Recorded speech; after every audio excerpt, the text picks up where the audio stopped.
Hi friends, সৌভিকের শরীরটা আজ একটু খারাপ, তাই আমার উপর দায়িত্ব পড়েছে আজকে প্রসেসটা করার। আমরা সাইট সিনে আছি। হ্যালো, আজকে আমরা সাইট সিনের জন্য বেরোচ্ছি, কিন্তু কীভাবে থাকবো আমি জানি না। তার কারণ আমার শরীরটা খারাপ হয়েছে খুব। এবার গাড়ি তো এসে গেছে, গাড়ি বেশ কিছুক্ষণ হয়ে গেছে এসে গেছে, কিন্তু আমার শরীর খারাপের জন্য একটু প্রবলেম হচ্ছে। দেখা যাক কতটা ভিডিও করতে হবে। গাড়ি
হ্যালো, আজকে আমরা সাইট সিনের জন্য বেরোচ্ছি, কিন্তু কীভাবে থাকবো আমি জানি না। তার কারণ আমার শরীরটা খারাপ হয়েছে খুব। এবার গাড়ি তো এসে গেছে, গাড়ি বেশ কিছুক্ষণ হয়ে গেছে এসে গেছে, কিন্তু আমার শরীর খারাপের জন্য একটু প্রবলেম হচ্ছে। দেখা যাক কতটা ভিডিও করতে হবে। গাড়ি এসে গেছে, এখন চন্দানীরা চা বিস্কুট খাচ্ছে। আমার ভালো লাগছে না কিছু। কতটা কী করা যায় দেখা যাক। চলুন গাড়িতে উঠে যেতে যেতে কথা হবে আবার, কারণ শরীরটা আজকে ভালো নেই। কীভাবে সারাক্ষণ কাটাবো কে জানে। আপাতত গাড়িতে উঠে গেছি, গাড়ি নিয়ে বার হচ্ছি। এসি গাড়ি। আপনি 6.5 ফুট আছে নাকি? 6.3। এবার লম্বুদার সামনে বলেছে, বলছি না আজকে আমার শরীরটা ঠিক নেই, লম্বুদার উপর দায়িত্ব দেওয়া আছে যে সামনে থেকে যা ভিউ পাবে লম্বুদা তুলবে। মধ্যিখানে চন্দানী আর মা বসে আছে, আমি আর মিস্টার কুরকুরে পিছনে বসে আছি। আর কুরকুরে মিস্টার এই কী সব মিশ্রণ তৈরি করছে বসে বসে। কাজ কম নেই, সকালবেলা মিশ্রণ তৈরি করে খাবে, এই করবে বাজি একদম। কোথায় চাটা খাবে না, এইসব মেশানো কি সব। আর আমার কথা কইলা তো, এই হচ্ছে ব্যাপার। চলো যেতে যেতে দেখাবো। একটু রেস্ট নিই, কারণ ওখানে আবার আমার মোবাইল নম্বরটা দুজন ডায়াল করো। ঠিক আছে, টাটা। নমস্কার বন্ধুরা, আমি সৌভিক পুরী সিরিজের দ্বিতীয় পর্বে আপনাদের স্বাগতম জানাই। আজ আমরা চলেছি পুরী সাইট সিন করতে। তবে এখানে আপনাদের একটা কথা বলে রাখি, আমরা কিন্তু পুরীর সমস্ত সাইট সিন করিনি। বেশ কিছু কিছু জায়গা আমরা বেছে নিয়ে সাইট সিন করেছি। আমরা যে যে জায়গাগুলোতে বেড়াতে গিয়েছিলাম সেগুলো হলো কোণারক সূর্য মন্দির আর নন্দনকানন চিড়িয়াখানা। আসলে সব জায়গায় না যাওয়ার একটা কারণও আছে, সেটা হলো আমরা যে সময় পুরীতে এসেছি এই সময় পুরীতে খুব গরম, তাই জন্যে আমরা এই দুটো জায়গায় একমাত্র ঘুরেছি। এইবার আপনাদের সাথে শেয়ার করে নিই যে দুটো সাইট সিন আমরা করেছিলাম তার গাড়ি কোথা থেকে বুক করেছিলাম এবং গাড়ি কত টাকা ভাড়া নিয়েছিল। সাইট সিনের গাড়ি আমরা যে হোটেলে ছিলাম সেই হোটেল থেকেই নিয়েছিলাম, আর গাড়ি ভাড়া নিয়েছিল আমাদের 3,500 টাকা। এই গাড়ি ভাড়াটা নির্ভর করে আপনি কতগুলো জায়গায় ঘুরবেন তার উপর। আরও একটা জিনিসের ওপর নির্ভর করে, সেটি হলো আপনি কোন সিজনে পুরীতে বেড়াতে গেছেন।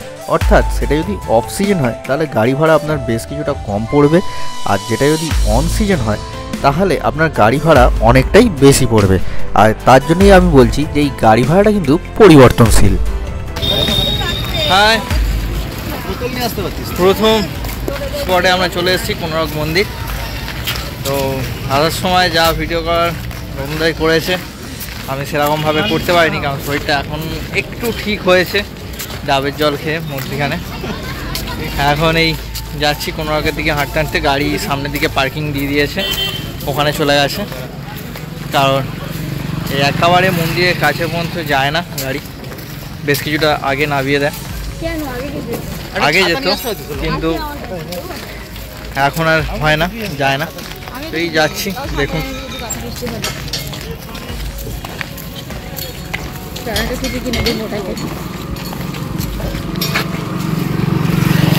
এই হচ্ছে রাস্তাটা।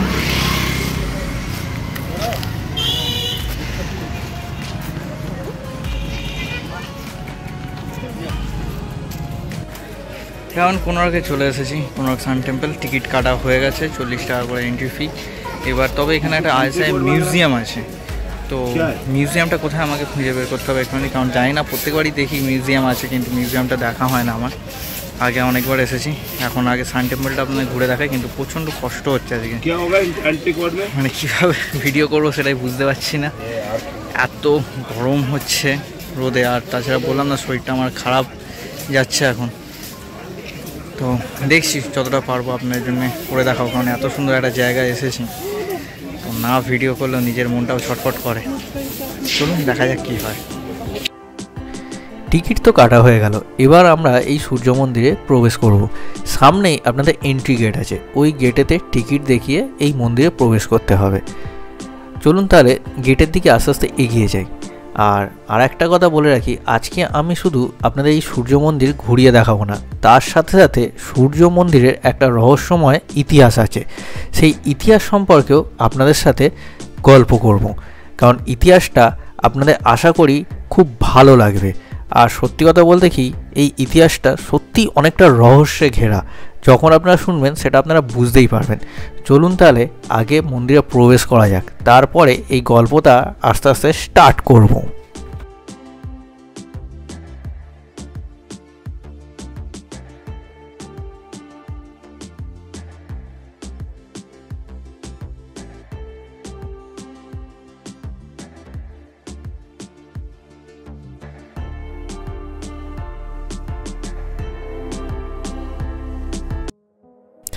এবার চলুন এই কোনারক সূর্য মন্দির ঘুরতে ঘুরতে এর যে রোমহর্ষক ইতিহাসটা আছে সেটা শুনে নেওয়া যাক। এই কোনারক সূর্য মন্দির পুরী থেকে প্রায় 35 কিলোমিটার এবং ভুবনেশ্বর থেকে প্রায় 65 কিলোমিটার দূরে অবস্থিত। এই কোনারক সূর্য মন্দিরটি 13শো শতাব্দীতে নির্মিত হয়েছিল, যা ভারতের উড়িষ্যা রাজ্যের কোনারক শহরে অবস্থিত। অনেকে বলেন যে মন্দিরটি 1255 খ্রিস্টাব্দে পূর্ববঙ্গ রাজবংশের রাজা প্রথম নরসিংহদেব নির্মাণ করেন। সম্পূর্ণ মন্দিরটি একটি বিশাল রথের আকৃতিতে তৈরি করা হয়েছে, যা অনেক অপূর্ব সূক্ষ্ম কারুকার্যে পরিপূর্ণ রয়েছে।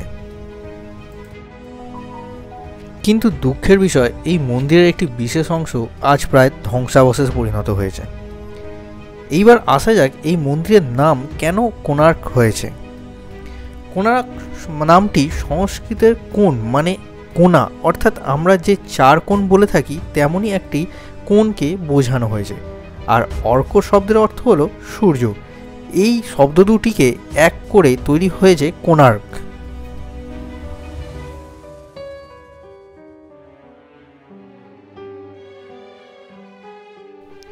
এই মন্দিরটিকে সূর্য দেবতা বা সূর্যকে উৎসর্গ করা হয়েছে। এছাড়া সবথেকে গুরুত্বপূর্ণ বিষয় হলো এই মন্দিরটি সূর্যের বিভিন্ন কোণের অবস্থান ও সূর্যের বিভিন্ন সময়ে বিভিন্ন অবস্থানকে সঠিকভাবে দেখায়। এই কোণার্ক মন্দির যেহেতু কালো প্রকৃতির বেলে পাথর দ্বারা গঠিত, তাই একে অনেকে ব্ল্যাক প্যাগোডাও বলা হয়, আর অপরদিকে পুরীর মন্দিরকে হোয়াইট প্যাগোডা বলা হয়।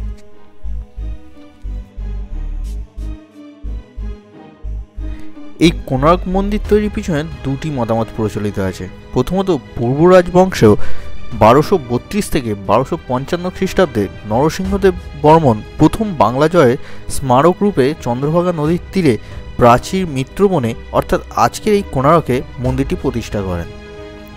দ্বিতীয়ত, পুরাণ মতে শ্রীকৃষ্ণের পুত্র সাম্য রূপে অত্যন্ত সুদর্শন ছিলেন। সব মহিলাদের তিনি নজর কাটতেন। সাম্য একদিন দেবঋষি নারদের ডাকে সাড়া দিতে ভুলে গিয়েছিলেন। তাতে দেবঋষি নারদের মনে প্রতিহিংসা জেগে উঠেছিল। একদিন শ্রীকৃষ্ণ যখন গোপিনীদের সাথে লীলায় ব্যস্ত, তখন নারদের মন্ত্রণায় সাম্য সেখানে ঢুকে পড়ে, আর সেই সময় গোপিনীদের নজরের তার উপর পড়ে যায়। তখন ভগবান শ্রীকৃষ্ণ খুব রেগে যান এবং তাকে অভিশাপ দেন যে তার এই রূপ সমস্ত যেন হারিয়ে যায়। এরপর সাম্য এই কোণার্কে এসে সূর্যদেবকে কঠোর তপস্যায় প্রসন্ন করেন এবং নিজের হারানো রূপ পুনরায় ফিরে পান এবং এর পরেই তিনি সমুদ্রের তীরে এই মন্দির প্রতিষ্ঠা করেন। এই কোণার্ক মন্দির কিন্তু অনেকবার ধ্বংস হয়েছিল। এটি কিন্তু আদি মন্দির নয়, এই মন্দিরের কিছু অংশ আমরা এখন দেখছি। এই মন্দির হলো সূর্য দেবতার মন্দির, কিন্তু আপনারা দেখছেন এখানে কোনো সূর্য দেবতার মূর্তি বা বিগ্রহ কিন্তু নেই ভিতরে।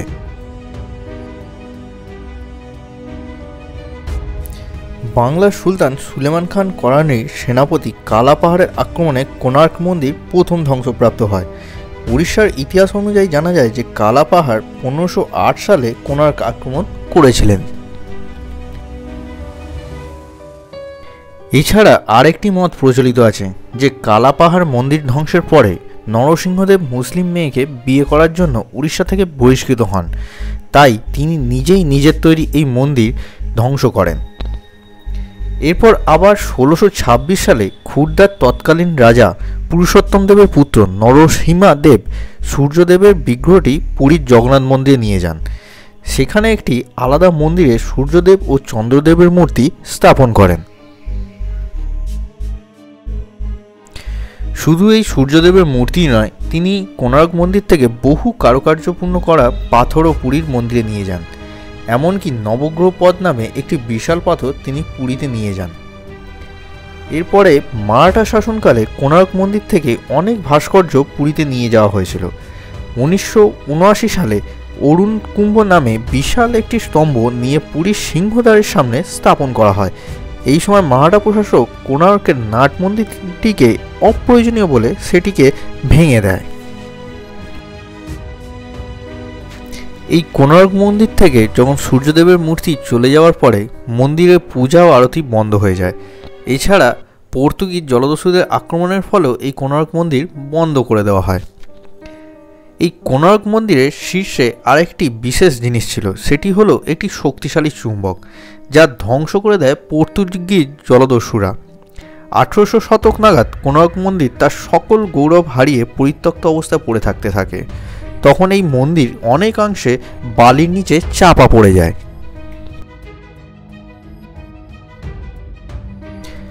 এবার আসা যাক এই মন্দিরের নির্মাণ ও গঠন রীতিতে। কলিঙ্গ নির্মিত মন্দিরের চূড়াগুলি পিরামিড আকৃতি। এই মন্দিরের সামনে রয়েছে নাট মণ্ডপ। এই মন্দিরের আগে দেবদাসীরা দেবতার উদ্দেশ্যে পূজা ও নৃত্য পরিবেশন করতেন। মন্দিরের ভিতরে রয়েছে নাট মন্দির, ভোগ মন্দির ও গর্ভগৃহ। এই মন্দিরটি উচ্চতায় প্রায় 857 ফুট উঁচু। উড়িষ্যা ও দ্রাবিড় রীতির সংমিশ্রণে ধূসর বেলে পাথর দিয়ে এই মন্দির নির্মাণ করা হয়েছে এক বিশাল সূর্যদেবের রথের আকারে। এই রথের সামনে জোড়া আছে 7টি ঘোড়া। এই 7টি ঘোড়ার অর্থ হলো সপ্তাহে 7 দিন। মোট 12 জোড়া বিশাল চাকার ওপর সম্পূর্ণ মন্দিরটি নির্মিত। এখানে 24টি চাকার মানে হচ্ছে 24 পক্ষ। এখানে চাকাগুলির উপর অপূর্ব কারুকার্য করা এবং প্রতিটি চাকায় এক একটি সূর্য ঘড়ি এবং চাকার ভিতরের দ্বারগুলো সূর্যের ঘড়ির কাঁটা। 34টি দ্বার মানে অষ্টম প্রহর।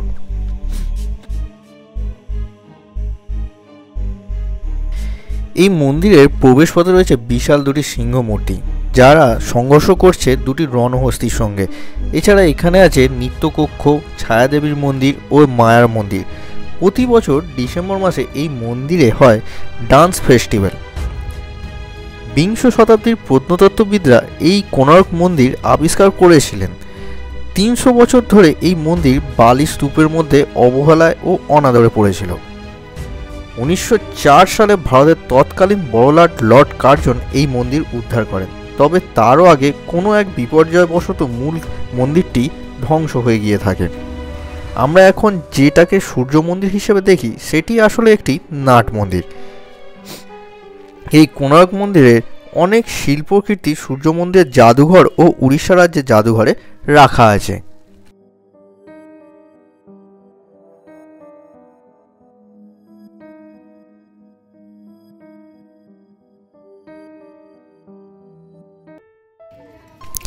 এখন আমরা চলেছি কোনারক মিউজিয়ামের উদ্দেশ্যে। এই কোনারক মিউজিয়ামটা আছে ঠিক যে এন্ট্রি পথ দিয়ে আমরা মন্দিরে প্রবেশ করেছি তার ঠিক উল্টো দিকেই।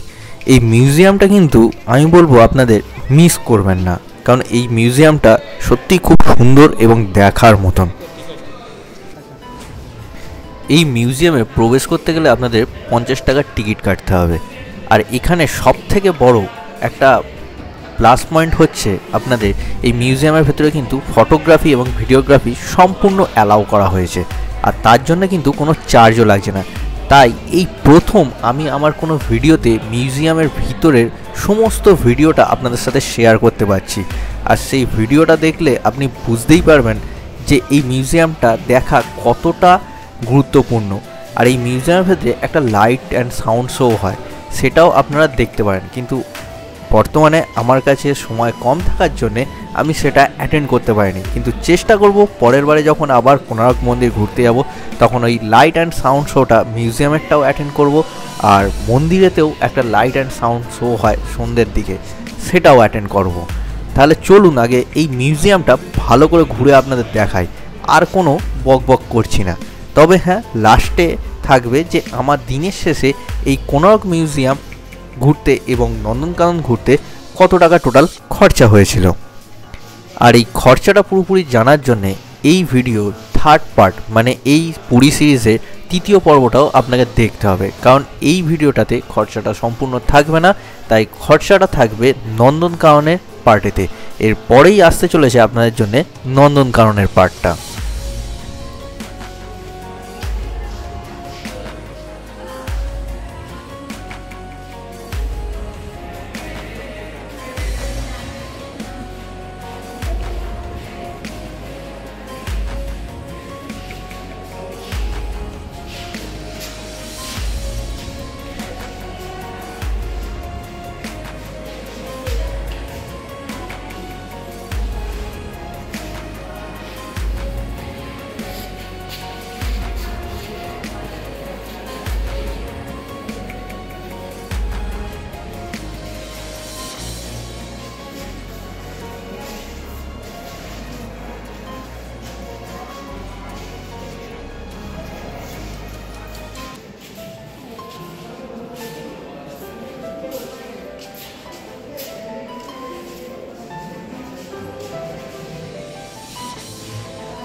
দুর্ধর্ষ একটা মিউজিয়াম। 50 টাকা এন্ট্রি ফি নেয় আপনার, কিন্তু আমার মনে হয় আরেকটু সময় দিলে আমার ভালো হতো, কিন্তু আমার কিছু করার নেই, এখন বেরিয়ে যেতে হচ্ছে অন্য জায়গার জন্যে, তাই আমি বেরিয়ে চলে এলাম। একটা অডিটোরিয়াম রুমও আছে।